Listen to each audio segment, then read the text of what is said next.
81% of Americans think abortion should be illegal in the last 3 months of pregnancy. That's according to a 2018 Gallup poll, compared to the 13% think that it should be legal. The remaining 4% say it all depends.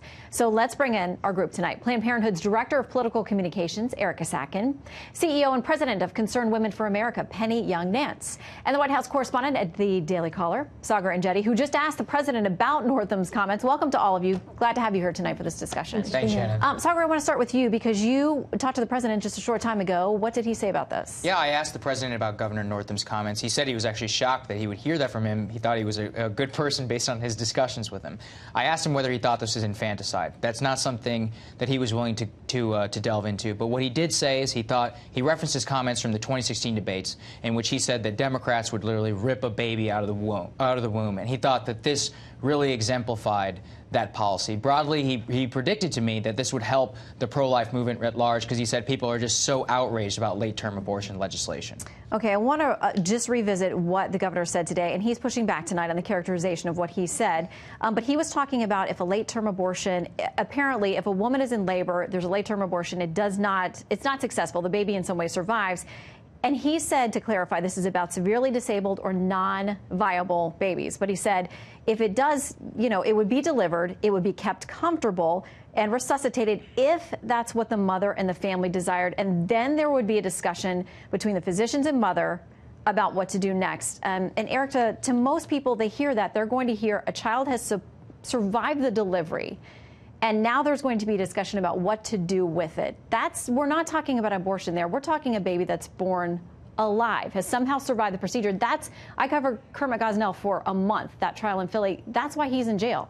Well, so I want to be really clear. I think even Governor Northam has clarified that in that conversation, he wasn't talking about abortion. He was talking about circumstances where a woman may have a wanted pregnancy and then finds out later in life, in the pregnancy, that it won't be viable, it won't survive the womb. And in fact, when we look at when late-term abortions happen, the vast majority of abortions in this country actually happen quite early in pregnancy. But if they do happen later, it is almost exclusively because a woman's health is at risk, a woman's life is at risk, or because her pregnancy won't actually be viable. And in fact, in New York, that's what happened to the woman who started the coalition to pass the New York law.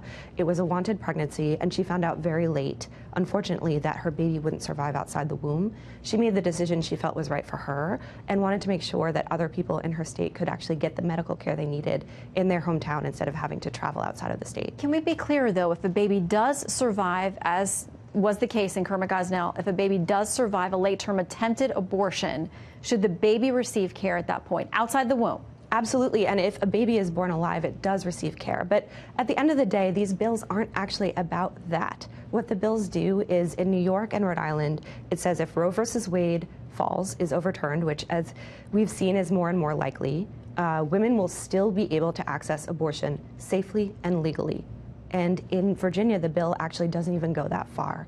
All it says is that it repeals restrictions that are medically unnecessary, like waiting periods, so that women can make their own decisions about if and when they want to become a parent. But we heard the sponsor of that bill, Penny, when she was pushed and asked about this, said even if the woman is in dilation, showing that she is about to have a baby, she said in her own words that the bill would allow this abortion to move forward. Well, I completely disagree with that characterization of these bills. These are infanticide bills.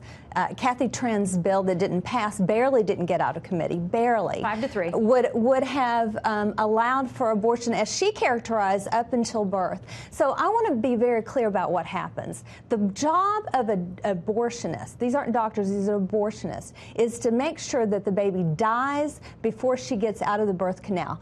A late-term abortion is done in two ways, either through dismemberment or through a partial birth abortion ban where the skull is crushed, or both.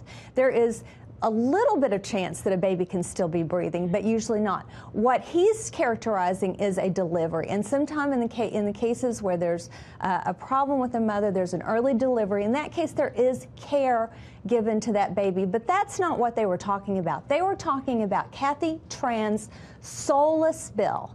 And unfortunately, Governor Northam has gone from a compassionate pediatrician to a soulless politician. And he either needs to apologize, walk it back, or resign. Well, he is a pediatric neurologist. He tweeted tonight, "I have devoted my life to caring for children, and any insinuation otherwise is shameful and disgusting." Well, we're talking about what he said. Then he needs to come out and condemn Kathy Tran's bill. I'll look forward to that tomorrow. Okay. I'll look for that on Twitter. Something I thought was interesting that I didn't know, Ramesh Ponnuru he wrote a piece tonight about this in National Review, and he said the numbers, and I went and confirmed this with CDC and Guttmacher. He said, because I've always heard that these 20-plus week abortions, late-term abortions, are extremely rare, and they are a small percentage of overall abortions, but apparently the numbers, according to them, it's 15,000 or more of these happen in the U.S. every year.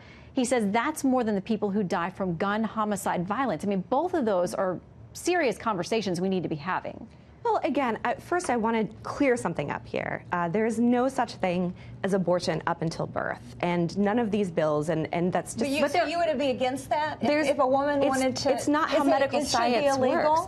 It's simply not how medical science works. Just tell me, should it be illegal? It's not how medical science works, and it's not what any of the bills do. What you're saying, and I'm sorry, but I really have to say that in these conversations, we're forgetting about the women involved, because when you're talking about a woman who is accessing abortion later in her pregnancy, it is really because she might die or because her health is at risk, or because her pregnancy will never be viable. When should it be illegal? It shouldn't ever be the case that a woman is forced to carry an unviable pregnancy to term.